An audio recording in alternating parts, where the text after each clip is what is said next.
अस्सलाम वालेकुम क्लास 9 कैसे हैं आप सब। उम्मीद करती हूँ आप सब खैरियत से होंगे। एक्सरसाइज 1.2 हम करते आ रहे हैं, जिसमें हमने question number 1, 2, 3 and 4 completely discuss कर लिया था।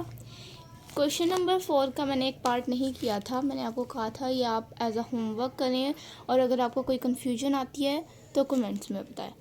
क्वेश्चन नंबर 5 हमारे पास है, find the transpose of each of the following matrices. जो नीचे मैट्रिसेस दिए गए हैं, अब आपको पता चल गया कि मैट्रिक्स क्या होता है, और मैट्रिक्स की प्लूरल जो होता है वो मैट्रिसेस होता है।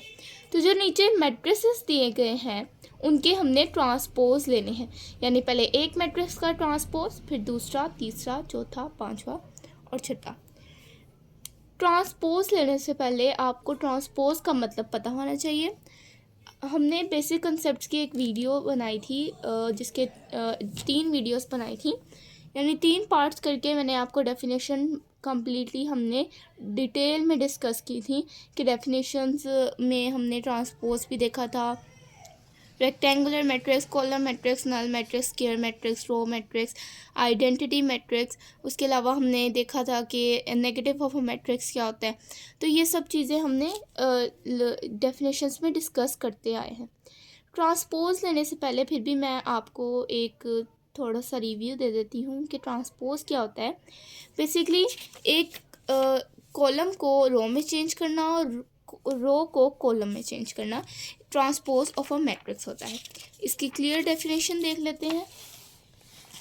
A matrix obtained by changing, एक मैट्रिक्स जो आया है बाय चेंजिंग, चेंज करने से द रोज इनटू कॉलम्स, रोज को कॉलम में चेंज करने से और कॉलम को रोज में चेंज करने से एक मैट्रिक्स की, तो वो जो ऑब्टेन्ड होगा मैट्रिक्स, यानी जो आंसर आएगा हमारे पास रोज को कॉलम में चेंज करने से और कॉलम को रोज में चेंज करने से, वो हमारे पास ट्रांसपोज ऑफ अ मैट्रिक्स होगा।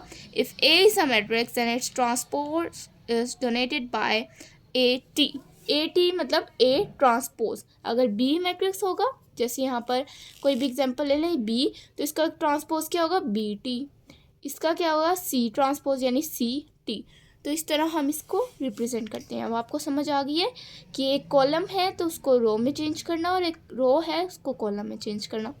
हम अभी इसको हमने एग्जांपल्स की थी काफ़ी ज़्यादा, लेकिन अगर जो बच्चे जिन्होंने मेरी वीडियो नहीं देखी, तो इस वीडियो के डिस्क्रिप्शन में मैंने उन वीडियोस का लिंक दिया हुआ है, स्पेशली जो ट्रांसपोज ऑफ मैट्रिक्स हैं और जो मैंने डेफिनेशंस हमने की थी।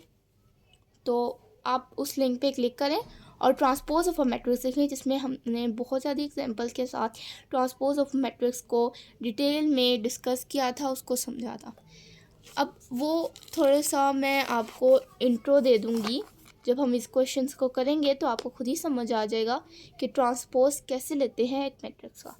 चलें क्वेश्चन नंबर 1 करते हैं। क्वेश्चन नंबर 5 का पार्ट 1 है हमारे पास, a इज़ इक्वल टू 1 0 -2। जिस फॉर्मेट से मैं क्वेश्चन करती हूँ, आपने उसी फॉर्मेट से बोर्ड के पेपर में करना होता है। आपके पास टाइम नहीं होता, सिर्फ क्वेश्चन नंबर लिखें, उसके बाद जो पार्ट है वो लिखें और सॉल्यूशन लिख के रीराइट करें क्वेश्चन। अगर आपने क्वेश्चन लिख भी देते हैं, उसके बाद सॉल्यूशन लिखते हैं और रीराइट नहीं करते, तो आपका क्वेश्चन गलत हो जाता है। आपने रीराइट ज़रूर करना है सॉल्यूशन के बाद।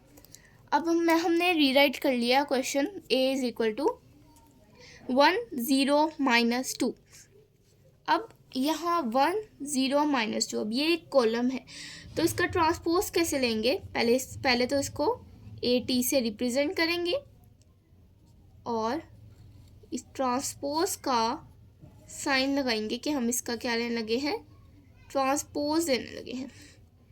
जैसे कि यहाँ पर मैंने एक मैट्रिक्स लिखा और इसके ऊपर ट्रांसपोज का साइन लगा दिया। अब A T as it is रहेगा, लेकिन ये ट्रांसपोज जब हम ले लेंगे तो ये साइन नहीं आएगा। कैसे? अब ये कॉलम है तो इसको रो में चेंज करना है। अब मैं आपको इस पेन की मदद से बताती हूँ कि आपने क्या करना है। बेसिकली ये कॉलम है, वर्टिकल कॉलम, आपने इसी कॉलम को रो में चेंज कर देना है। यानी जो फर्स्ट आपके पास जो एंट्री है वो रो में भी फर्स्ट पे ही आएगी, और जो लास्ट एंट्री है वो रो में भी लास्ट में आएगी, और जो सेंटर एंट्री है वो कॉलम में भी सेंटर थी और रो में भी सेंटर होगी। तो कैसे इसको चेंज करेंगे? बस इसको, ये वर्टिकल है, इसको हॉरिजॉन्टल कर देना है। 1 0 -2 इसका क्या आ जाएगा? ट्रांसपोज। अब इस पर साइन नहीं लगाएंगे ट्रांसपोज का, क्योंकि हमने ट्रांसपोज ले लिया। इतना इजी मेथड है इसका। आप इसकी एग्जांपल्स करेंगे तो आपको ज़्यादा क्लियर होगा, क्योंकि मिक्स हो जाते हैं क्वेश्चंस। तो आप इसको करें, लाजमी करें, बहुत इजी है। बस आपने एक पेन की मदद से याद रखना है कि ये अगर हमारा मैट्रिक्स है तो हमने बस इसको ऐसे करना है। जो फर्स्ट कैप हमारा वही है ना, तो यहाँ पर भी कैप फर्स्ट पे ही है। जैसे यहाँ फर्स्ट पे था तो रो के लिहाज से देखें तो ये फर्स्ट पे है। अब जो एंडिंग थी वो भी एंडिंग उसी जगह पर है, और सेंटर भी उसी जगह पर है। यानी चेंज कुछ भी नहीं होगा, वैल्यू उसमें चेंज नहीं होगा। बस कॉलम को हॉरिजॉन्टल कर दें, वर्टिकल को हॉरिजॉन्टल कर देना है, कॉलम को रो में चेंज कर देना। ठीक है। अगर आपको कन्फ्यूजन होती है पेपर में तो आप, जैसे मैंने पेन की मदद से आपको बताया वैसे आप देख लें। अब सेकेंड पार्ट हम देख लेते हैं। सेकेंड पार्ट हमारा क्या है? b = 5 1 -6। पहले हमने किया कॉलम में, अब हम करेंगे रो में। तो चले देखते हैं एक रो को कैसे चेंज करते हैं कॉलम में। b = 5 1 -6। यहाँ पर हमारे पास b है जो एक रो है, 5 1 -6। सबसे पहला स्टेप होता है रीराइट करना, जो मैंने कर लिया है। उसके बाद आपने अगर ट्रांसपोज ले रहे हैं तो b के ऊपर ट्रांसपोज, b ट्रांसपोज, और जो b का मैट्रिक्स है उसके ऊपर भी ट्रांसपोज का साइन आ जाएगा। b transpose as it is रहेगा, क्योंकि हमने यही तो फाइंड करना है।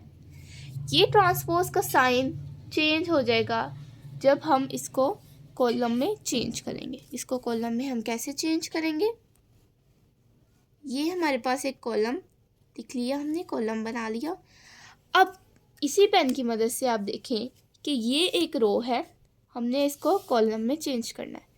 ये हॉरिजॉन्टल एंट्री है, हमने इसको वर्टिकल में चेंज करना है। तो वही हमने कोई वैल्यू उसमें चेंज नहीं आएगा। जो फर्स्ट पे है वो फर्स्ट पे ही रहेगी रो में, जो मिडल में है वो मिडल में ही रहेगी, जो लास्ट में है वो लास्ट में ही रहेगी।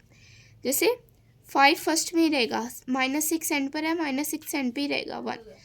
5 1 6 था, 5 1 6 -6 ये रो में था, ये कॉलम में। ये हमारे पास आंसर आ गया। बहुत इजी है ट्रांसपोज लेना, मैं आपको बार बार कह रही हूँ। ये MCQs में आते हैं। एक्सरसाइज 1.2 जैसी हमने स्टार्ट की थी, मैंने आपको बताया था कि पूरी एक्सरसाइज MCQs में आती है। उसके जो लास्ट क्वेश्चंस हैं वो शॉर्ट में आते हैं। जैसे क्वेश्चन नंबर 6 जो हम नेक्स्ट वीडियो में करेंगे वो हमारे पास क्या आते हैं? शॉर्ट में आते हैं। लेकिन जो एक्सरसाइज एक शॉर्ट हमने अपलोड किया था उसमें मैंने बताया था आपको कि 1.6 वाहिद ऐसी एक्सरसाइज है जिसमें से हमारे पास लॉन्ग्स आते हैं। ठीक है, तो आप वो शॉर्ट देखें, उसमें मैंने इंपॉर्टेंट लॉन्ग्स भी बताया आपको। अब यहाँ पर हमने 2 पार्ट कर लिया, अब हम थर्ड पार्ट की तरफ बढ़ते हैं। थर्ड पार्ट हम बुक की तरफ देख लेते हैं क्या है। थर्ड हमारा है c = 1 2 3 2 -1 0। अब ये हमारे पास क्या आ गया? पहले हमारे पास ये रेक्टेंगुलर मैट्रिक्स था और ये एक कॉलम था, ये कॉलम ऑफ अ मैट्रिक्स था और ये रो ऑफ अ मैट्रिक्स। यानी अगर हम ऐसे बात करें, अगर टाइप की बात करें तो ये कॉलम मैट्रिक्स है और ये रो मैट्रिक्स। लेकिन अब हमारे पास क्या आ गया? Square matrix. ठीक है, सॉरी रेक्टेंगुलर मैट्रिक्स। अब यहाँ पर देखें तो 1 2 3 2 1 0 और 1 2, यानी इसके अगर हम कॉलम देखें तो 2 है और रोज 3 है, तो ये 2/3 का है। तो 2 हमने कहा था जिसका ऑर्डर सेम ना हो वो क्या होता है? रेक्टेंगुलर मैट्रिक्स होता है। तो अब यहाँ पर 2 कॉलम्स आ गए हैं, ठीक है, और 3 रोज आ गई। तो हमने इसको कॉलम और रोज में कैसे चेंज करना है? किसी भी एक चीज़ को ले लेते हैं, जैसे कॉलम को रो में चेंज करना है या रो को कॉलम में करना है, सेम वैल्यू आएगी। तो हम कॉलम को रो में चेंज कर लेते हैं, या आपका दिल चाहे तो रो को कॉलम में कर लें। जैसे कैसे करना है इसको? c = 1 2 3 2 -1 0। अब हमारे पास 2 कॉलम्स आ गए हैं, 1 2 3 और 2 -1 0। तो हम इसको कैसे सॉल्व करेंगे? एक पहले रो ले लेते हैं। बेसिकली हमने रो को कॉलम में चेंज करना है और कॉलम को रो में। तो रो से करते हैं, जैसे 1 2 है तो इसको क्या कर लेंगे, 1 2 है, ये ऐसे हो जाएगा, ये हो जाएगा। पहले हम इसका साइन लगाएंगे सी ट्रांसपोज।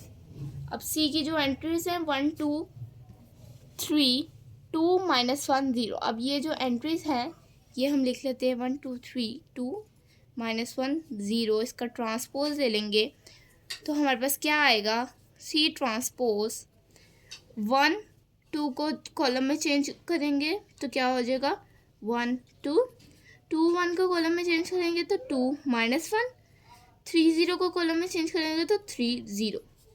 ठीक है, अगर आप यही अगर एक कॉलम को लेते जैसे 1 2 3 है तो 1 2 3 को बेसिकली हमने एक रो में चेंज करना था तो वो मैंने कर दिया 1 2 3। और 2 -1 0 है तो 2 -1 को रो में चेंज करेंगे तो 2 -1 0। तो आप चाहे रो को ले लें या कॉलम को ले लें, आंसर आपका सेम ही आएगा। ठीक है, तो ये हमारे पास ट्रांसपोज का आंसर आ गया। अब हमारे पास है डी। अभी तक हमने क्या क्या फाइंड किया, ए बी सी, और अब हम फाइंड करेंगे डी। तो डी हमारे पास क्या है, एक स्क्वायर में इसकी एंट्रीज हैं 2 0 3 5। अब हमारे पास ये डी है तो हम देख लेते हैं इसको कैसे सॉल्व करना है। अब हम इसमें हमने रो को लिया था, अब हम इसे कॉलम में ले लेते हैं। मैं आपको बार बार कह रही हूँ, अगर आप कॉलम को रो में चेंज करें तब भी आंसर सेम आएगा, और अगर रो को कॉलम में चेंज करें तब भी आंसर सेम आएगा। बस आपने फोकस ये करना है कि आंसर क्या आना चाहिए, राइट आना चाहिए।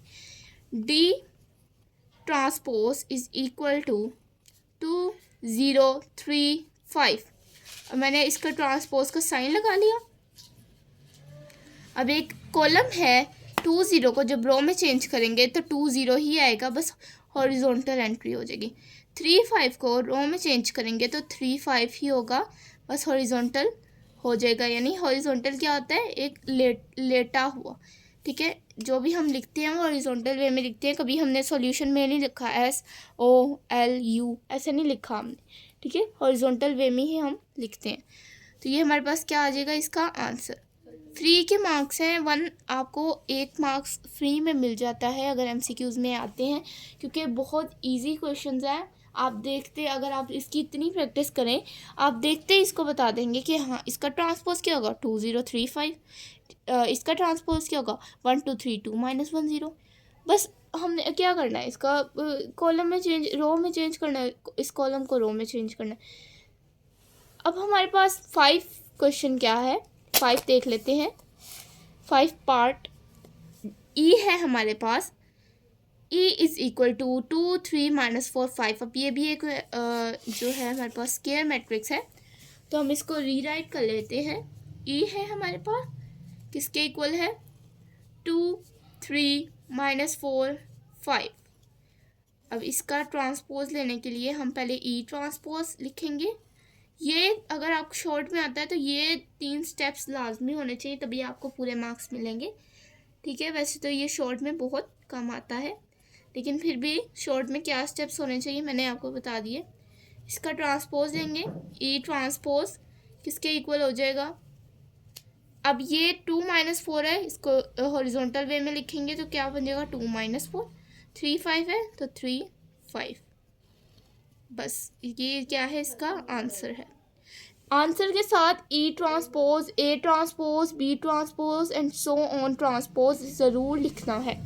अब 6 है हमारे पास part, F is equal to 1 2 3 4। ये भी हमारे पास क्या है, एक स्क्वायर मैट्रिक्स है, क्योंकि order is same then it is called square matrix. Order क्या है, पहले कॉलम को हम देखते हैं। कॉलम क्या है, 2 कॉलम्स है और 2 ही रोज हैं, तो 2 बाई 2 का ऑर्डर है तो सेम है। मैं आपको साथ साथ टाइप्स ऑफ मैट्रिक्स भी बता रही हूँ, और मैं आपको बता रही हूँ कि टाइप्स ऑफ मैट्रिक्स में क्यों ये वाली टाइप कहलाती है। यानी ये पीछे वाला कॉन्सेप्ट भी हम साथ साथ रिवाइज कर रहे हैं ताकि आपके कॉन्सेप्ट ज़्यादा क्लियर हो जाएं और आपको ये एक्सरसाइज मुश्किल ना लगे। अब F इज़ इक्वल टू 1 2 3 4 है, तो F transpose is equal to जो F की वैल्यू है उस पर ट्रांसपोज ले लेंगे, ट्रांसपोज तो F transpose is equal to 1 3 है, इसको रो में चेंज करेंगे तो 1 3, 2 4 है, इसको रो में चेंज करेंगे तो 2 4। ये हमारे पास क्या आ गया, इसका आंसर आ गया। एक बात याद रखें, जो क्वेश्चन जिस टाइप का है उसका आंसर भी उस टाइप में आना चाहिए। सपोज अगर ये मैट्रिक्स रेक्टेंगुलर मैट्रिक्स होता तो इसका आंसर भी रेक्टेंगुलर ही आता। अगर ये मैट्रिक्स स्क्वायर मैट्रिक्स है तो इसका आंसर भी स्क्वायर मैट्रिक्स आया है। जैसे यहाँ पर रेक्टेंगुलर मैट्रिक्स था तो मैंने आपको बताया था जो जिसका ऑर्डर सेम ना हो वो रेक्टेंगुलर मैट्रिक्स होता है, तो इसका आंसर भी रेक्टेंगुलर मैट्रिक्स में आया है। तो आप ये नहीं कह सकते कि अगर रेक्टेंगुलर मैट्रिक्स है तो उसका आंसर स्क्वायर मैट्रिक्स में आए, नहीं। अगर जो टाइप है, ये नहीं कि हाँ अगर आपका कॉलम था तो रो में चेंज हो गया, वो तो होना ही है क्योंकि वही ट्रांसपोज है। लेकिन जो टाइप है जैसे rectangular matrix, square matrix, Q symmetric matrix, symmetric matrix, diagonal matrix, identity matrix, तो सेम ही आएगा, ठीक है, वो टाइप्स बदलेगी नहीं। जैसे यहाँ पर रो कॉलम, यहाँ पर कौन सी टाइप थी, यहाँ पर कोई टाइप नहीं थी, लेकिन हम इसको क्या कहते हैं कि क्या था हमारे पास, रो मैट्रिक्स था। तो रो मैट्रिक्स जाहिर बात है सिर्फ रो मैट्रिक्स कॉलम में चेंज होगा और कॉलम रो में, उसके अलावा कोई टाइप्स में कोई चेंजिंग नहीं आएगी। वो डायगोनल है तो डायगोनल रहेगा, और अगर हमारे पास आइडेंटिटी है आइडेंटिटी रहेगा, ठीक है। एज एन MCQs ये इंपॉर्टेंट था तो मैंने आपको बता दिया कि अगर आपसे MCQs में पूछा जाए कि अगर आपके पास जो क्वेश्चन में या फिर जो गिवन मैट्रिक्स है, अगर आपसे क्वेश्चन में सपोज कर लें स्टेटमेंट हो given matrix is equal to the transpose of the matrix, given type of matrix is equal to the type of transpose of matrix, तो आप क्या कहेंगे, आप सूटेबल ऑप्शन क्या लगाएंगे, यस। वैसे ये क्वेश्चन आया नहीं कभी ना, ये पूछा जाता है, लेकिन फिर भी जो बोर्ड के पेपर हैं वो 40% कॉन्सेप्चुअल होते हैं, तो मे भी आपके पास ये क्वेश्चन आ जाए। तो इस क्वेश्चन ध्यान से जहन में रखिएगा कि हमेशा जो टाइप है वो कभी बदलती नहीं है, उसका आंसर सेम ही आता है। अगर शॉर्ट में क्वेश्चन आता है तो आपने 3 स्टेप्स लिखने हैं। अगर एज MCQs आता है, फिर बता रही हूँ, एज एन MCQs 90% चांसेस है, और एज ए शॉर्ट आपके पास 5% चांसेस है कि आ जाए। शॉर्ट में आपके पास जो ज़्यादा चांसेस हैं 80%, वो क्वेश्चन नंबर 6 के हैं जो हम करेंगे नेक्स्ट वीडियो में। तो आई होप आपके कॉन्सेप्ट्स क्लियर होंगे। अगर मेरी वीडियो अच्छी लगे तो इसको लाइक करें, अपने फ्रेंड्स के साथ शेयर करें, और मेरे चैनल को सब्सक्राइब कर दें ताकि आपको कोई भी कन्फ्यूजन मैथ में हो तो आप मेरे चैनल पे विज़िट कर सकें। अल्लाह हाफ़िज़।